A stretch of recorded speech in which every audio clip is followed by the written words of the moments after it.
You know, if you're a homeowner, I bet you've stood in your driveway at some point, just looked up at your roof, and wondered what's really going on up there. It's probably the most important part of your house, but it's also the one part you can't really see up close. So today, let's kind of pull back the curtain on what a professional roof inspection is all about. And that's a totally fair question. You see one of us heading up a ladder, and you're thinking, okay, what are they actually looking for? Is everything all right? The thing is, a good inspection isn't about looking for problems to sell you on. It's about getting a clear, honest picture of where your roof stands right now. And this is a big deal, especially right here in South Jersey. I mean, think about it.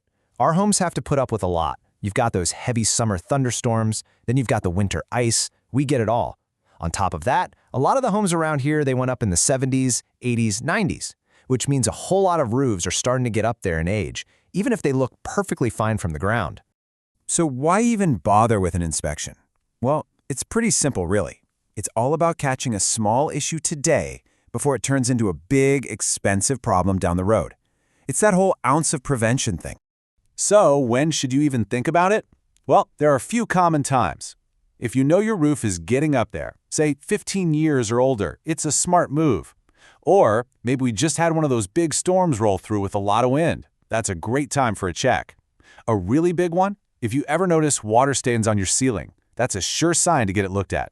And of course, people get them all the time when they're buying or selling a house.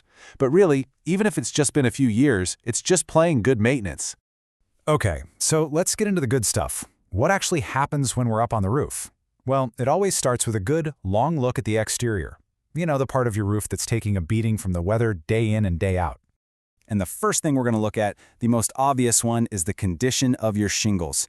Think of them like the armor for your roof. They're that first line of defense against everything. The rain, the sun, you name it. How they're holding up tells us a whole lot about the health of your roof. So what does wear and tear actually look like on a shingle?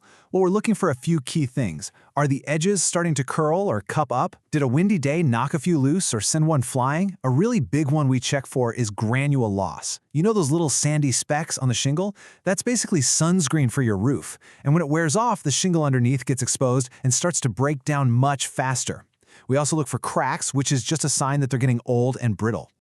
All right, next up is a spot that causes a ton of leaks, especially around here, and that's the flashing. This is just the metal that's used to seal up the joints, around your chimney, your pipes, your skylights. What happens is, over time, the caulking or sealant around it can dry out and crack, and that creates a perfect little highway for water to get in. It's a really, really important spot to check. But being on top of the roof, that's only half the story. To really understand what's going on, you have to get inside and look up. Your attic can tell you things about your roof's health that are completely invisible from the outside. Once we're up there, we're on the lookout for a few specific clues. You know, any dark stains on the wood. That's a telltale sign of a leak, past or present. Can we see any little slivers of daylight poking through? That's obviously not a good sign. We'll also check for any mold or mildew, which tells you there's a moisture issue. And, just as important, we take a look at the insulation and make sure there's good air circulation. A roof has to breathe to stay healthy. And that last point, ventilation, is so much more important than people realize. See, if your attic can't breathe, it traps all this heat and moisture in the summer, and it literally just cooks your shingles from the underside. It drastically shortens their lifespan. In the winter, it can cause ice dams. But with good ventilation, your shingles are protected, your attic stays dry, and believe it or not, it can even help lower your air conditioning bills. It's a huge piece of the puzzle. Okay, so the inspection's all done. Now what? Well, the goal is never to just hand you a scary list of problems. The whole point is to give you clear, simple information so that you know exactly what's going on with your roof. What you should get is a report that's easy to understand.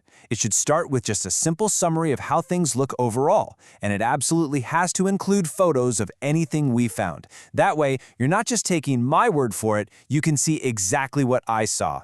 And from there, you'll get some honest advice on what the next steps might be, if any are needed at all. And this usually leads to the big question, repair or replace? Look, a simple repair makes perfect sense when the issue is small and contained, like a piece of flashing that needs to be resealed, and the rest of your roof is still in pretty good shape. But if the shingles are just old and failing everywhere, or the roof is past its expected lifespan, then a replacement is usually the more practical, long-term solution. It's just about what makes the most sense for your home. And that's what this all boils down to, really. A good roof inspection should never feel like a sales pitch. It's supposed to be an informational service. It's just about giving you, the homeowner, an honest answer about the condition of your roof so that you can make a smart decision when you're ready, with no pressure. It's really all about giving you peace of mind.